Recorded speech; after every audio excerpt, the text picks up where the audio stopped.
అందరికీ నమస్కారం. శ్రీమాత్రే నమః. ఓం నమ శివాయ. ఓం శ్రీ సాయిరామ్. మే 27 తారీఖు మంగళవారం రోజున కుంభరాశి వారి ఇంట్లో ఒక విద్వాంసం అయితే 100% జరుగుతుంది. ఇక కుంభరాశి వారి ఇంట్లో ఒక విద్వాంసాన్ని అయితే మీరు సృష్టించబోతున్నారు. అయితే కుంభరాశి వారి యొక్క జాతక ఫలితాలు తెలుసుకునే ముందు వీడియోని అయితే లైక్ చేసి వీడియోని షేర్ చేయండి. సబ్స్క్రైబ్ చేయడం మాత్రం అసలు మర్చిపోకండి. తప్పకుండా మధ్యాహ్నం 2:50 తర్వాత కుంభరాశి వారి ఇంట్లో ఒక వ్యక్తి అయితే విద్వాంసాన్ని సృష్టించబోతున్నారు. ఇంతకీ కుంభరాశి వారి ఇంట్లో ఏ వ్యక్తి విద్వాంసాన్ని సృష్టించబోతున్నారు? కుంభరాశి వారికి ఎలాంటి గోచార ఫలితాలు ఉన్నాయి? కుంభరాశి వారికి జరిగేటువంటి శుభ అశుభ ఫలితాలు ఏమిటి అనేటువంటి పూర్తి అంశాలను ఈ వీడియోలో తెలుసుకుందాం. వీడియోని ఎక్కడా కూడా స్కిప్ చేయకుండా చివరి వరకు చూడండి. అప్పుడే మేమేం చెప్తున్నామో మీకు పూర్తిగా అర్థమవుతుంది.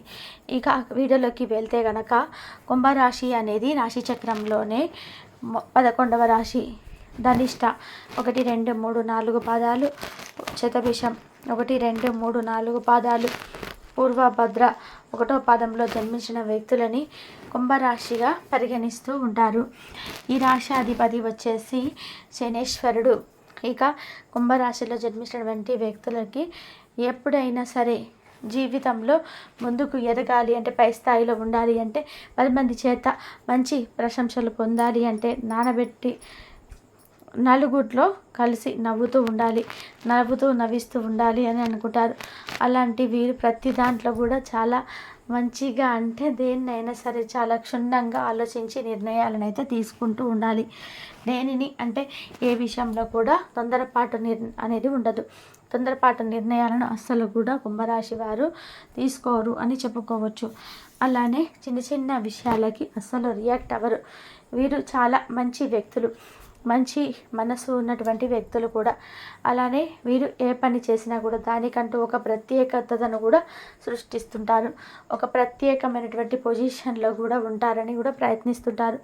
ఏదైనా సరే వినూత్నంగా చేయాలి, వినూత్నమైనటువంటి ఆలోచనలు ఉండాలి, వినూత్నంగానే ఉండాలి అని అనుకుంటారే తప్ప ఎప్పుడు కూడా ఏదో చేశామా అంటే చేశాము అన్నట్టుగా ఉండరు. ప్రయాణాలలో కాస్త జాగ్రత్త, ఆరోగ్యం విషయంలో కూడా మీకంటూ జాగ్రత్త అనేది చాలా అవసరం. కొంత జాగ్రత్తలు తీసుకోవడం వలన మంచి ఫలితాలను పొందవచ్చును. జీవితంలో ముందడుగు వేసి ప్రయత్నాలు చేస్తూ ఉంటారు. ఆ సమయంలో ఎన్నో ఆటంకాలు ఎదురవుతూ ఉంటాయి, కానీ అస్సలు భయపడరు. ఒక పని చేయాలి అనుకున్న, ఒకసారి ఎదగాలి అనుకున్న, జీవితంలోని ఎప్పుడైనా సరే ముందడుగు వేయాలి అనుకున్నా కానీ 100% కూడా వీరు అంటే ఏమాత్రం కూడా ఆలోచించరు. ఆలోచన అనేది అస్సలు ఉండదు. ఇంకా ఆలోచనే ఉండదు. 100% కూడా వీరు ముందడుగు వేస్తూనే ఉంటారు. ఏదైనా సాధించాలి అనుకుంటే అది 100% సాధించేంత వరకు కూడా నిద్రపోరు. ఎన్ని కష్టాలు ఎదురైనా 100% ఆ యొక్క లక్ష్యాన్ని తప్పకుండా చేరుకునే ఉంటూ ఉంటారు. ఇక ఈ రాశిలో జన్మించినటువంటి వ్యక్తులకి రియల్ ఎస్టేట్ రంగంలో ఉన్న వారికి కావచ్చు, రాజకీయ రంగ నాయకులకు కావచ్చు, సినీ రంగంలో ఉన్నటువంటి వ్యక్తులకు కావచ్చు, ఉద్యోగం చేస్తున్న వ్యక్తులు కావచ్చు, ఏ రంగంలో ఉన్నవారైనా సరే ఈ సమయంలో మాత్రం అంటే పై అధికారుల నుండి ప్రశంసలను అయితే అందుకుంటారు. వీరి మాట తీరు, వీరి యొక్క గంభీరత్వం, అలాగే వీరి నిజాయితీ అనేది 10 మందికి మంచి అంటే చాలా బాగా ఉంది వీరి మాట తీరు అని 10 మందికి నిజం అనిపిస్తుంది. మీరు చేసేది ఏదైనా సరే 10 మందికి 100% నిజం అని కరెక్ట్ అనిపిస్తుంది. అలానే నాయకత్వమైన లక్షణాలను కలిగి ఉంటారు. తప్పు ఎవరు చేసినా సరే శిక్ష మాత్రం వారికి పడవలసిందే అంటారు. కానీ తమ వ్యక్తిగత అని చెప్పి ఎప్పుడు కూడా వెనకేసుకొని రారు. సొంత వారైనా పరాయి వారైనా సరే ఒకేలాగా శిక్ష ఉండాలి అని అనుకుంటారు తప్ప వారికి ఉన్నటువంటి పేరు, పలుకుబడిని ఏమాత్రం కూడా ఉపయోగించి తప్పుని ఒప్పు చేయాలని చెప్పి ఎప్పటికీ చూడరు. అలాంటి నిజాయితీని కలిగి ఉన్నటువంటి వ్యక్తులు కుంభరాశిలో జన్మించిన వారు. అలాగే చాలామంది కుంభరాశిలో జన్మించిన వ్యక్తులని ఇలా అనుకుంటుంటారు, అంటే ఈ రాశికి అధిపతి శనిదేవుడు కనుక ఈ రాశిలో జన్మించినటువంటి వారి వ్యక్తులకి ఎప్పుడు కూడా ఏదో సమస్య వస్తూనే ఉంటుంది. ఆర్థిక పరిస్థితి ఏం బాగాలేదు. శనిదేవుడు వారిపైన ఎప్పుడూ కూడా ఆగ్రహంగా ఉంటాడు అని అది అసలు అసత్యం అని చెప్పుకోవచ్చు. ఎందుకు అంటే ఎప్పుడైనా సరే శని భగవానుడు అందరికీ సమానమైనటువంటి న్యాయాన్ని ఇస్తుంటాడు, సమానమైనటువంటి న్యాయాన్ని చెబుతూ ఉంటాడు. ఒకవేళ తప్పు ఎవరు చేసినా సరే ఆ తప్పుకి శిక్ష మాత్రం పడాలి అన్నట్టుగానే ఉంటారే తప్ప తప్పు చేయని వారికి ఏమాత్రం కూడా ఎప్పుడు కూడా శిక్ష వేయరు, ఏ రాశి వారికైనా సరే. అలానే ఒకవేళ కుంభరాశిలో కనుక జన్మించిన వ్యక్తులకి శని భగవానుడి అనుగ్రహం కనుక ఉంది అనుకోండి, ఇక రాత్రికి రాత్రే ధనవంతులుగా మారే అవకాశం కూడా 100% ఉంటుంది. ఆ విధానంగా ఇక ఈ రాశిలో జన్మించినటువంటి వ్యక్తులకి అయితే చాలా అద్భుతమైనటువంటి గోచారం అయితే ఉంటుందని చెప్పుకోవచ్చు. ఏ విషయంలో చూసుకున్నా సరే, తెలివితేటలు అయితే విషయంలో చూసుకున్న, పనితీరులో చూసుకున్న, ఏ విషయంలో చూసుకున్నా సరే పర్ఫెక్ట్గా ఉంటుంది.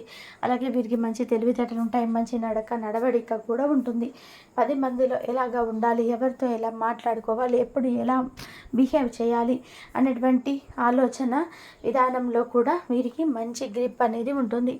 అంతేకాదు వీరే కాదు, వీరితో ఉన్నటువంటి వారి కావచ్చు, వీరి చుట్టాలు, బంధువులు, ఫ్రెండ్స్, ఇలా ఎవరైనా కూడా అందరిలో మంచి పొజిషన్లో ఎదగాలి అని ఆలోచించే వ్యక్తులు వీరు. కానీ కొంతమంది కుంభరాశిలో జన్మించినటువంటి వ్యక్తులకి మాత్రం కష్టాలు అనేవి తప్పవు.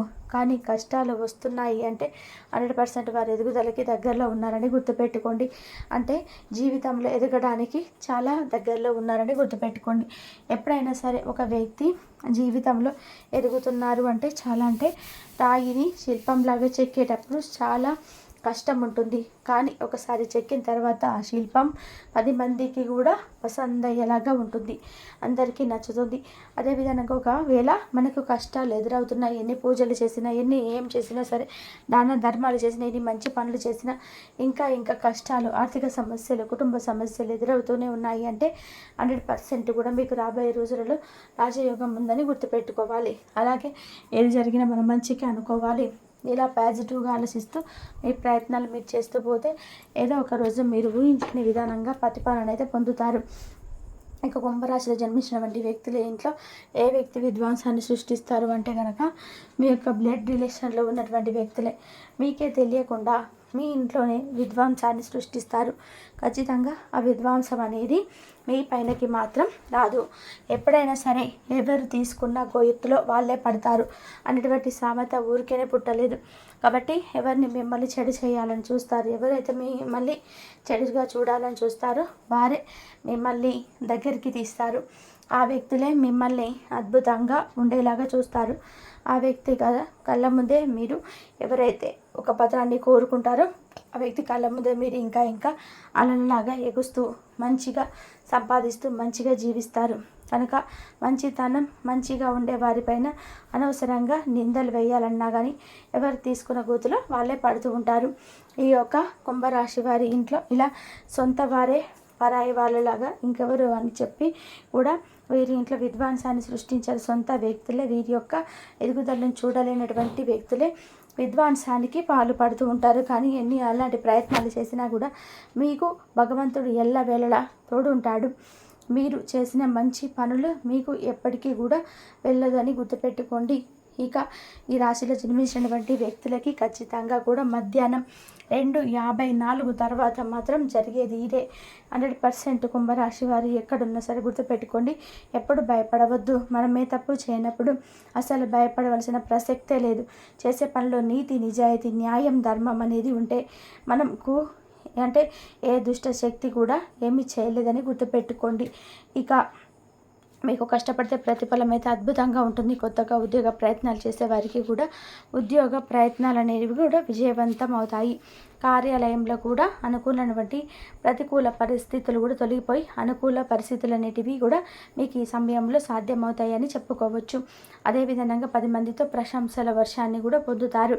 కాబట్టి కుంభరాశి వారికి అయితే మొత్తం మీదనైతే ఈ విధంగానైతే ఉంటుంది. అలాగే అనారోగ్య సమస్యలు కావచ్చు, అనుకున్న పనులు కొంచెం ఏదైనా జాబ్ చేసినా కానీ మీకు అదృష్టం అనేది కలిసి వస్తుంది. దైవ బలం అనేది మిమ్మల్ని అది అన్ని వేళలా కలిసి వస్తుంది. రేపటి పూర్తి సమయంలో అన్ని వేళలా వెంకటేశ్వర స్వామి యొక్క దయ అయితే మీ రాశిపైన పూర్తిగా కనిపిస్తుందండి.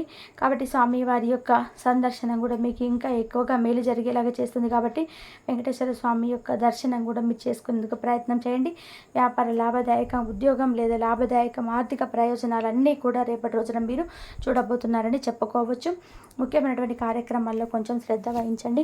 ఉద్యోగంలో ఆత్మవిశ్వాసాన్ని మీకు రెట్టింపేటువంటి విధానంగా రేపటి రోజున మీరు చూడబోతున్నారు. అంటే కొన్ని విషయాల్లో జోక్యం చేయకపోవడం మంచిది. కొంతమంది విషయాల్లో అనవసరంగా మీరు దూరంగా ఉండడం మంచిది. ఇంతవరకు చూసినందుకు ధన్యవాదాలు.